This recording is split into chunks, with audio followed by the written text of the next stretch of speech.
রিভাই পরিমাণ কর্তৃক পরিবেশিত অডিও বুক সিরিজ আকাশের ওপারে আকাশ। আমরা আছি শুভ্রতার ব্যাকরণ অধ্যায়ের চশমা পরিচ্ছেদে।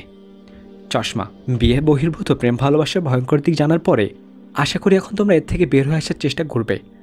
প্রত্যাবর্তনের পথে তোমাদেরকে স্বাগতম। এই পথে অনেক ধরনের সংশয়, অনেক ধরনের দ্বিধাদ্বন্দ্ব তোমাদের মাঝে কাজ করবে। এই দ্বিধাদ্বন্দ্ব সংশয়গুলো দূর করার পাশাপাশি প্রত্যাবর্তনের পথে প্রতিটি ফাঁদ এবং সেগুলো এড়ানোর উপায় নিয়ে আমরা আলোচনা করব ইনশাআল্লাহ।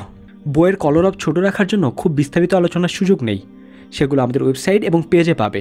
তবে সে আলোচনায় যাবার আগে তোমাদের একটি বিষয় খুব ভালোভাবে বুঝে নিতে হবে। পরবর্তীতে যাওয়ার আগে যারা আমাদের সিরিজটি শোনার পর থেকে দিনের পথে চলে আসছেন, প্রত্যাবর্তন করেছেন, তারা আমাদেরকে কমেন্ট করে জানান। সেকুলার বিশ্ব ব্যবস্থা, মিডিয়া, সুশীল প্রগতিশীল গোষ্ঠী আর লিবারেল মিশনারিদের মগজধোলায় শিকার হয়ে তোমরা বিশ্বকে, নিজের জীবনকে যে চশমার মধ্যে দিয়ে দেখতে শিখেছ সেই চশমা খুলে ফেলতে হবে। এর বদলে পড়তে হবে ইসলামের চশমা। পৃথিবী ও জীবনকে দেখতে হবে তাওহীদের চশমা দিয়ে। দেখো, আল্লাহ আমাদের সৃষ্টি করেছেন, তিনি আমাদেরকে এই পৃথিবীতে একটা উদ্দেশ্য নিয়ে পাঠিয়েছেন। তিনিই সবচেয়ে ভালো জানেন আমাদের জন্য কোনটা উপকারী আর কোনটা ক্ষতিকর। তিনি আমাদের সেই বিষয়গুলো করতে আদেশ দিয়েছেন যা আমাদের নিজেদের জন্য, পরিবার, সমাজ ও সভ্যতার জন্য উপকারী। তিনি সেই বিষয়গুলোকে নিষিদ্ধ করেছেন যা আমাদের জন্য ক্ষতিকর। নৈতিকতার ভিত্তি হলো আল্লাহ ও ইসলাম।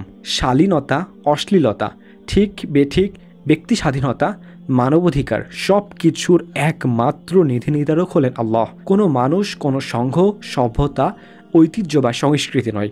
আল্লাহ বলেছেন, যে কেউ ইসলাম ছাড়া অন্য জীবন ব্যবস্থা অনুসন্ধান করবে তার পক্ষ থেকে তা কখনোই গ্রহণযোগ্য হবে না, আর সে হবে পরলোকে ক্ষতিগ্রস্তদের দলভুক্ত।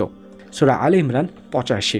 তুমি যখন ইসলামের এই চশমা চোখে দুনিয়াটাকে দেখা শুরু করবে, তখন অনেকগুলো সন্দেহ আর দ্বিধাদ্বন্দ্ব তোমার মধ্য থেকে চলে যাবে। নারী পুরুষের সম্পর্ককে ইসলামের চশমায় দেখার জন্য আমাদের কিছু জিনিস জানা ও মানা জরুরি। 1. যৌনতা কেবল বিয়ের মাঝেই হবে। বিয়ের বাইরে নারী পুরুষের যৌন সম্পর্ক জায়েজ নেই। তবে কৃতদাসের সাথে জায়েজ আছে, তবে ওই কৃতদাস আমাদের সময়কার বাসা বাড়িতে কাজ করার দাসী নয়। বিস্তারিত জানার জন্য ডক্টর শামসুল আরেফিন শক্তি রচিত ইসলামের দাস দাসীর ব্যবস্থা বইটি অবশ্যই পাঠযোগ্য একটা বই।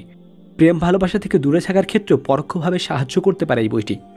আল্লাহ বলেছেন, আর যারা নিজেদের যৌনাঙ্গকে সংরক্ষিত, নিজেদের স্ত্রী বা অধিকারভুক্ত দাসীগণ ছাড়া, এতে তারা নিন্দিত হবে না।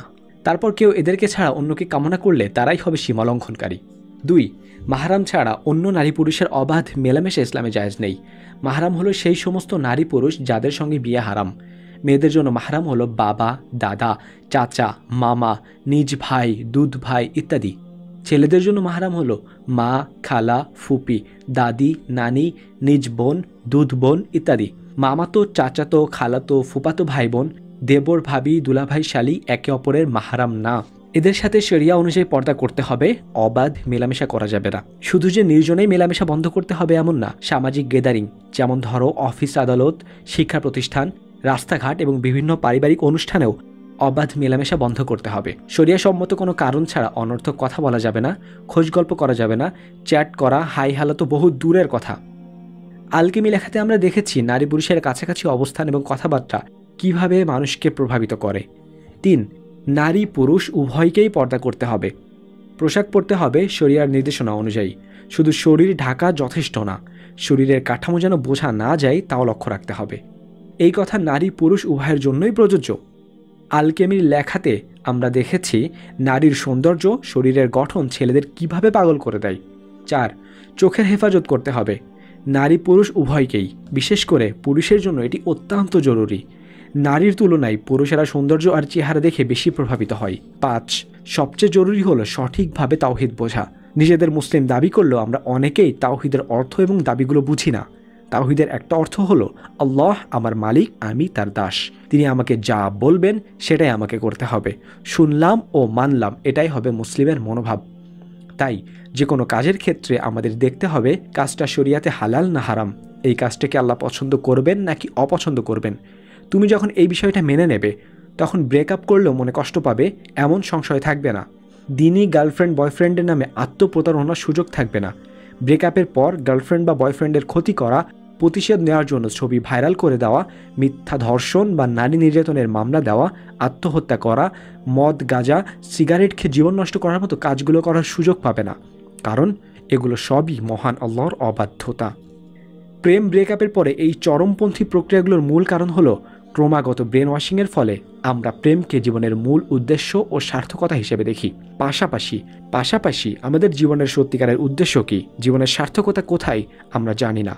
বিদ্যমান বিশ্ব ব্যবস্থার বিপরীতে ইসলাম আমাদের শেখায় আমাদের পৃথিবীতে আমাদের জীবনের মূল উদ্দেশ্য হলো আল্লাহর ইবাদত করা।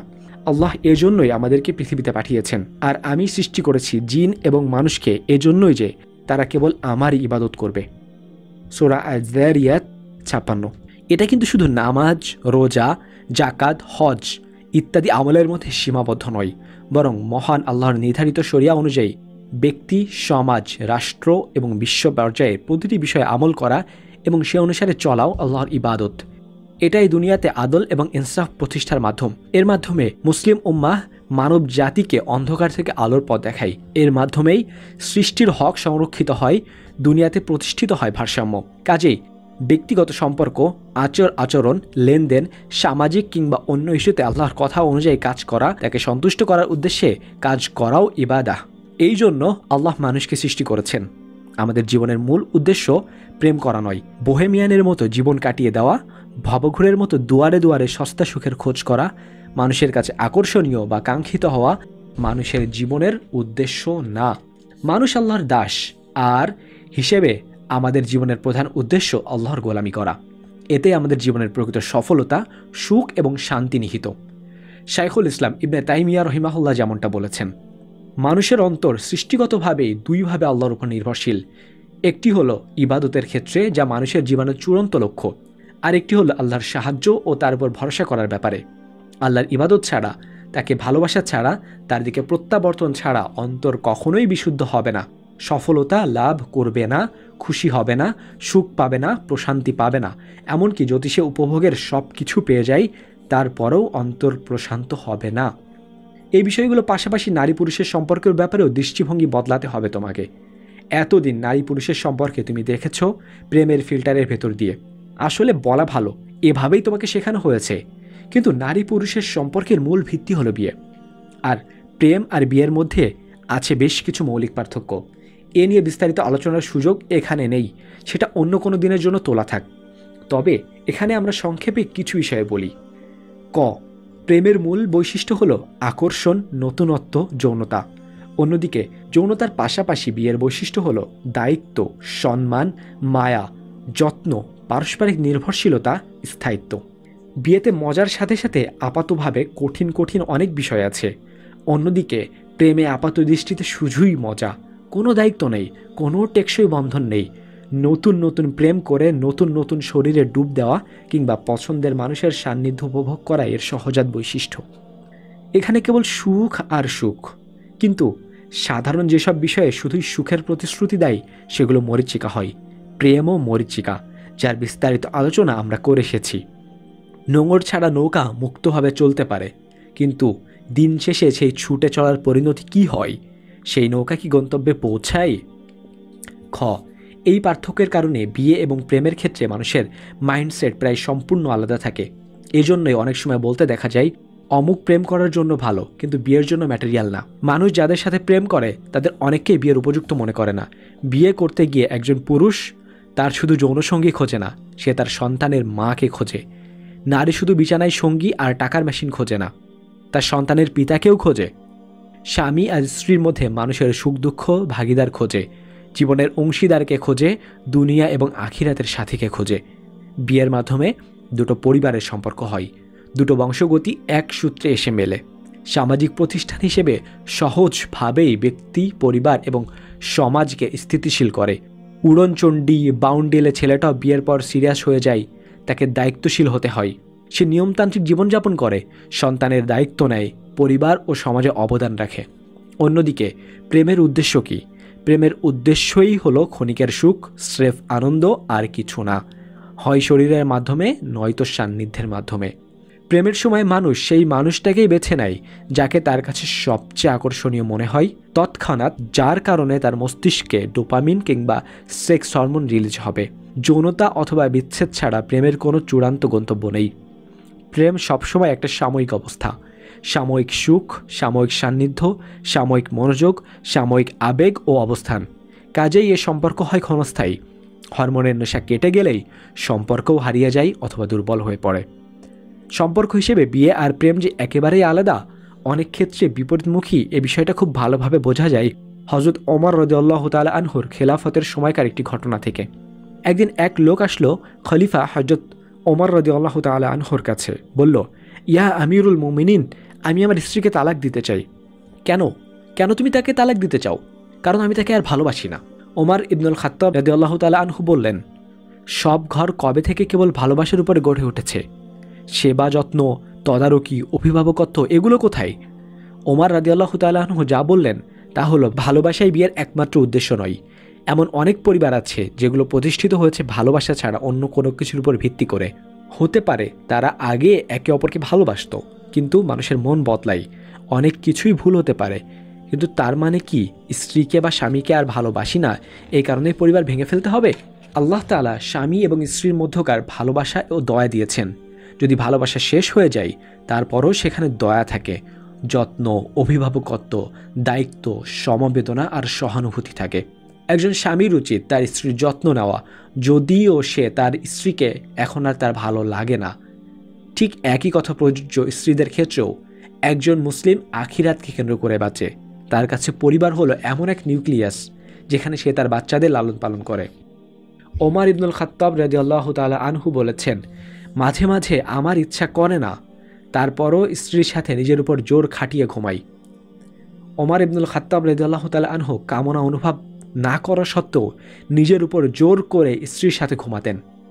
হয়তো এর মাধ্যমে আল্লাহ এমন এক বান্দা তৈরি করবেন যে আল্লাহর প্রশংসা করবে, যার মাধ্যমে দিন প্রচার করবেন, ইসলামের সুরক্ষার জন্য যে লড়াই করবে, যে আল্লাহ তাআলার ইবাদত করবে। ওমর রাদিয়াল্লাহু তাআলা আনহু লোকটিকে বললেন, তাকে তালাক দিও না। প্রেমই জীবনের সব কিছু না। প্রেম অনেকটাই মরীচিকার মতো। বিয়ের পর সময়ের স্রোতে বাস্তবতায় ধাক্কা খেয়ে শুরুর সেই আমেঘ আকর্ষণ কমে যায়। এসব নিয়ে অনেক আলোচনা আমরা করে আসলাম, কিন্তু প্রেম ফুরিয়ে যেতেই পারে। প্রেম ফুরালেও দয়া ফুরালে চলবে না, ভালো আচরণ থাকতেই হবে। আশা করি বিয়ে, প্রেম, নারী পুরুষের সম্পর্কের ব্যাপারে ইসলাম তোমার কাছ থেকে কী দাবি করে তা বুঝতে পেরেছ। তাহলে শুধু একটা জিনিস মাথায় রাখলেই সব কিছু অটোমেটিক ঠিক হয়ে যাবে, আর তা হলো সবার আগে আসবে আল্লাহ। কোনো কাজ যদি দুনিয়ার সব মানুষ অসন্তুষ্ট হয়ে যায় কিন্তু সেটা আল্লাহর আদেশে হয়, তাহলে দুনিয়ার সব মানুষকে অসন্তুষ্ট করে আল্লাহর সন্তুষ্টির জন্য সেই কাজটি করতে হবে। প্রেম থেকে সরে আসো। ব্রেকআপের সময়, ব্রেকআপের পর নিজেকে নিয়ন্ত্রণ করো। সব ক্ষেত্রে এই বিষয়টি সব সময় মাথায় রাখবে, আল্লাহ ও তার রাসূল অধিক হকদার। সত্যিকারের মুসলিম হলে তারা যেন তাদেরকে সন্তুষ্ট করে। সূরা আত-তাওবা ৬২। আলোর পথের এই অভিযাত্রায় তোমাকে স্বাগতম। আর এখানেই শেষ হচ্ছে চশমা। আমাদের যেসব ভাইয়েরা আল্লাহর সন্তুষ্টির উদ্দেশ্যে তারা তাদের হারাম সম্পর্কগুলো ছেড়ে এসেছেন, তারা আমাদেরকে কমেন্টে জানিয়ে যাবেন। আপনারা আমাদের অনুপ্রেরণার অনেক বড় একটি উৎস। আমাদের কাজের ফলাফল ইনশাআল্লাহ আমরা অবশ্যই এমন কিছু ভাই পেয়ে যাব। আপনারা আমাদেরকে হতাশ করবেন না। দেখা হবে পরবর্তী এপিসোডে। ততদিন পর্যন্ত আল্লাহ আপনাদেরকে ভালো রাখুক। আসসালামু আলাইকুম ওয়া রাহমাতুল্লাহি ওয়া বারাকাতুহু।